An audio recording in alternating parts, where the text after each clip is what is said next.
Yallah, il est déjà 8h30, on n'est pas à l'avance, on a fini tard avec le Sefer Torah de Minyanim, Echadone, Tzechad, B'Shah, Sheva, Vareva, B'Shem Hashem, Naaseh, V'Natzach, L'Agdil, Torah, L'Adira, on est aujourd'hui le jeudi 17 du mois de Shvat, Tevet, pardon, décidément moi et les mois, ça ne le fait pas, et on est aujourd'hui le 4 du mois de janvier, les Minyanam, comme ils ont l'habitude de le dire, Bezrat Hashem, Leilou Nishmat, Chamishavat Amayat Kuka, Léa Shalom, pour l'élévation de l'âme de tous les métés Israël, ou Bichlalam, ton grand-père, Moshe Ben Miriam, oh, l'Israël, la liste est longue.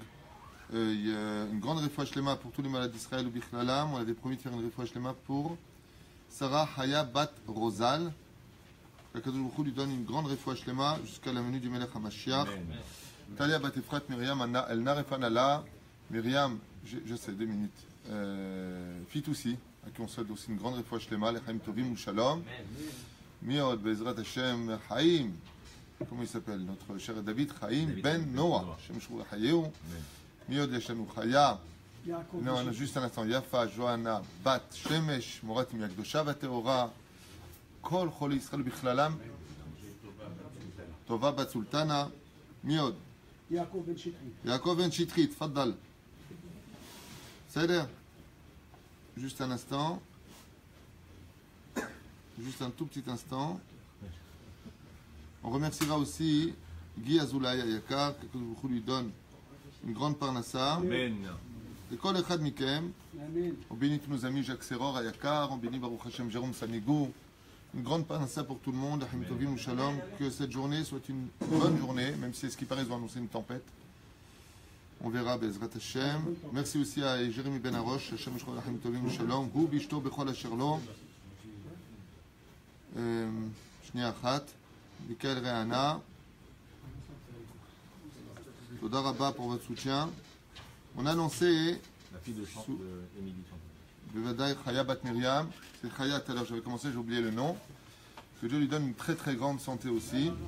J'aimerais, il y a une idée comme ça qui, par l'initiative de Ilan Tal, qui nous suit de très près. Moi je n'aime pas demander, même si on est proche du 10, c'est un peu compliqué, juste comme ça un petit message. Pour essayer de construire. On aurait le terrain à Minadine, le maire m'a promis le terrain si on avait l'argent. Donc Ilan Tan a fait un site qui s'appelle, je ne sais plus, je ne me rappelle plus comment il appelait ça, de tête comme ça. Chesed Box il a fait. Et là-bas on demanderait éventuellement 300 € par personne pour pouvoir présenter le, comment dire, le projet au maire qui lui-même participerait de 800 000 shekels. Pour qu'on puisse construire, Bezrat Hashem, pas une bête à Knesset Tachles, mais un centre d'études talmudiques avec toutes les tendances confondues à l'intérieur, Bezrat Hashem. Et bien entendu, cet argent n'ira que pour cela. La Glish Edzel et Shama, Lishachol Itztarev et Lishtatef. J'ai pas toutes les coordonnées, donc je ferai certainement une vidéo pour cela avec beaucoup plus de détails. On a vraiment envie de construire, on aurait le terrain, il faut juste simplement qu'on ait l'argent pour le faire. Et ceux qui ne peuvent pas participer financièrement, gardez le sourire, c'est mieux que de l'argent. Voilà. Yallah. Si on peut avoir les deux, c'est mieux. C'est compliqué, je veux dire la vérité. Là, on arrive, on est déjà le 4, on arrive au 10. Alors, il faut mettre de l'essence dans la voiture, il faut acheter la voiture. Moi, j'aime donner aux gens. Je n'aime pas demander aux gens. Et les gens ne me doivent rien. C'est pas parce que je fais des cours de Torah que ça oblige les autres à me donner quoi que ce soit. Parce que les autres ne m'ont rien demandé. Donc si je le fais, ça fait plus de 22 ans que j'enseigne la Torah. Et en général, je ne demande rien aux gens parce que je préfère être celui qui donne que celui qui prend. Voilà. Mais il y a des moments où on veut donner du mérite aux autres et c'est comme ça que je le vois. Quand je leur demande une participation, eh bien s'ils peuvent, tant mieux. Et puis s'ils ne peuvent pas, que Dieu leur donne les moyens de pouvoir le faire. Parce que la vérité, les gens sont tellement sollicités, tellement de maaser. Je ne connais pas un juif qui ne donne pas de maaser parce que même quand il ne veut pas donner le maaser, il paye l'étude à ses enfants, il aide toujours des gens de sa famille. C'est une forme de maaser. Am Israël Kedoshim Meod. C'est-à-dire, mais en tout cas, moi je ne dis pas, je ne le pense pas très sincèrement, que c'est pas parce qu'on fait quelque chose qu'on doit attendre en retour quelque chose. Je ne pense pas. Attends, celui qui peut, celui qui veut, celui qui a le mérite, tant mieux. Celui qui de toute façon donne déjà ailleurs, parce qu'il y a d'autres associations qui, Baruch Hashem, font aussi du très bon travail. eh bien qu'il continue à de là-bas. Ce qui compte, c'est qu'on soit Magdil Torah Ladira, Bechol Atar Ve'atar. La dernière fois, j'étais dans le binyan magnifique du Rav Amar et j'ai trouvé ça vraiment beau, avec les écoles, machin, un truc chouette ce qu'il fait. Et j'ai dit, Ratson, Kirvou, plein de synagogues comme ça. À City, à Tedvav, à Yud Zain, où, partout. Mais si on joue les individualistes avec chacun sa petite chapelle et ce qui compte c'est mon moi, alors ce n'est pas le chemin de la Torah. Ce qui compte c'est de se battre pour Hachem. C'est pour ça que ceux qui soutiennent des œuvres très importantes restent là-bas. Je n'ai pas à leur demander d'arrêter de donner là-bas pour donner ici. Je ne me bats pas pour mon nom. C'est là. Top. Ce que je dis est sincère. Quoi? Oui, je lui ai promis, je lui ai au téléphone, le pauvre.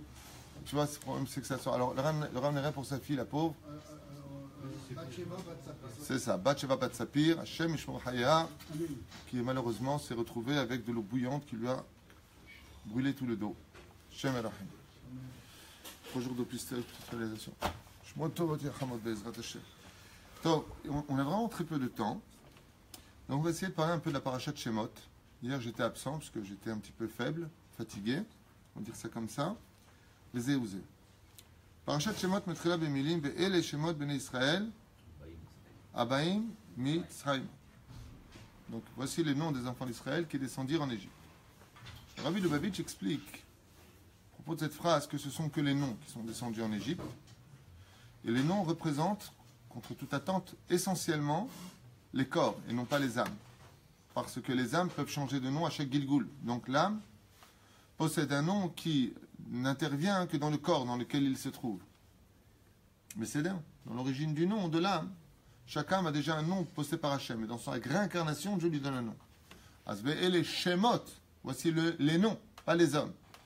Pourquoi le Rabbi dit ça? Il explique dans son premier commentaire que les âmes ne descendent jamais en galoute. Ça veut dire qu'il n'y a que le corps et les noms de l'homme qui descendent en galoute, mais pas l'âme. Ce que dit la Gemara dans Ktubot, c'est qu'effectivement, l'âme du juif ne quitte jamais la terre d'Eret Israël. Alors je vais vous lire quelques passages très intéressants de notre livre, composé par nos sages, une Torah de Emet, Torah de vérité, Baruch Hashem, car tout ce qu'on dit les Chachamim, c'est Tamid, Divrei Elokim Chaim. Et rien, ni la fin des temps, ni le Mashiach lui-même ne peut contredire que notre Torah s'est trompée ou que nos sages se sont trompés. Iratson, comme le dit le verset, Alevai Matai, Yasigu Maasai, quand est-ce que nos actions à nous atteindront les actions et la Torah de nos maîtres? Alevai de Abraham Sraki Yaakov.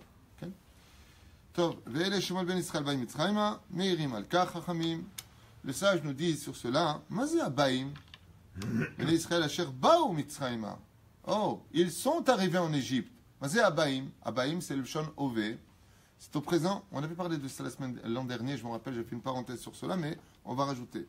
Et là, il dit ici, Abaim Mitzrayma, Kechol She'ar'u, She'ar'u Shnot Yeshivatam B'Mitzrayim, car sachez que les enfants d'Israël, quand ils sont partis en France, ici en Égypte, ils ne se sont jamais vus comme des Égyptiens, jamais vus comme des Égyptiens. Écoutez bien ce qu'il dit, ils se sont vus comme des Hébreux en Égypte. Ils se sont vécus comme des Israéliens en France. Un Israéli. D'ailleurs, c'est marrant parce que en France, au consistoire, on te le dit, vous êtes israélite. Vous êtes de la Ezrachout d'Israël. Et là, mais ils se sont toujours considérés comme des étrangers sur une terre étrangère. Sur une terre étrangère, donc je l'ai déjà traduit à l'avance, et ils ont toute leur vie attendu quand est-ce que viendra enfin le retour de revenir en Israël. Quand est-ce qu'on rentre à la maison? Chez Boatidim, aime les Gaël, mais reste galoutin, car ils savaient que dans cette première galoute de l'histoire en tant que peuple d'Israël, eh bien, tout cela, Velachouv les Moladetam, ce qui a rendu Yosef grand en Égypte et contre toute attente. Regardez un petit peu le paradoxe extraordinaire, c'est que quand vous avez d'un côté un homme qui vit en Égypte, qu'on appelle un esclave égyptien, ouais, lui il dit non, je suis hébreu. Je ne suis pas hollandais, français, américain. Je suis hébreu. Ça ne veut pas dire de l'autre côté que je ne vais pas respecter les lois du pays. Dina de malchuta dina. Il faut avoir beaucoup de savoir-vivre quand tu vas dans un pays, de respecter le pays dans lequel tu vis. Je ne me souviens pas une fois avoir entendu que des juifs ont pris des pierres pour les jeter sur la police ou qu'on ait brûlé des voitures. Je ne me rappelle pas de ça. S'il y en a un qui peut m'envoyer un documentaire et des archives, je veux bien les voir. Par contre, qu'on se défende avec le Bétar à l'époque, ou la FJF, oui, ça, on peut trouver des explications. Avant que les Juifs aient fait du mal dans les pays où on était, en Tunisie, je n'ai pas de souvenir que nous ayons fait du mal. Avant, on a toujours été Juifs, on n'a jamais oublié Boné Yerushalayim. Le paradoxe est extraordinaire parce que, regardez, quel est le salaire? C'est incroyable. L'humour que Dieu il fait rire, quelque part, parce que tu as un mec qui dit, non, je suis hébreu, je ne suis pas égyptien, je m'appelle Yosef, j'ai été volé du pays des Hébreux, ok? C'est clair, Pharaon, ouais? Tu seras vice-roi d'Égypte. Et puis tous ceux qui ont voulu être, non, ma patrie c'est l'Allemagne, ma patrie c'est la France, ma patrie c'est ceci, cela, ça veut dire que tu dois vivre là-bas, si tu dois vivre là-bas, je ne rentre pas dans les comptes d'Hachem ou dans tes comptes personnels. Ah ben, n'oublie pas que ta patrie c'est Israël, n'oublie pas que ton drapeau c'est Israël. Parce que si tu l'oublies un peu trop, les goïms vont te rappeler. Donc ne l'oublie pas. Tu es attaché à cette terre et ce qui concerne Israël doit te concerner.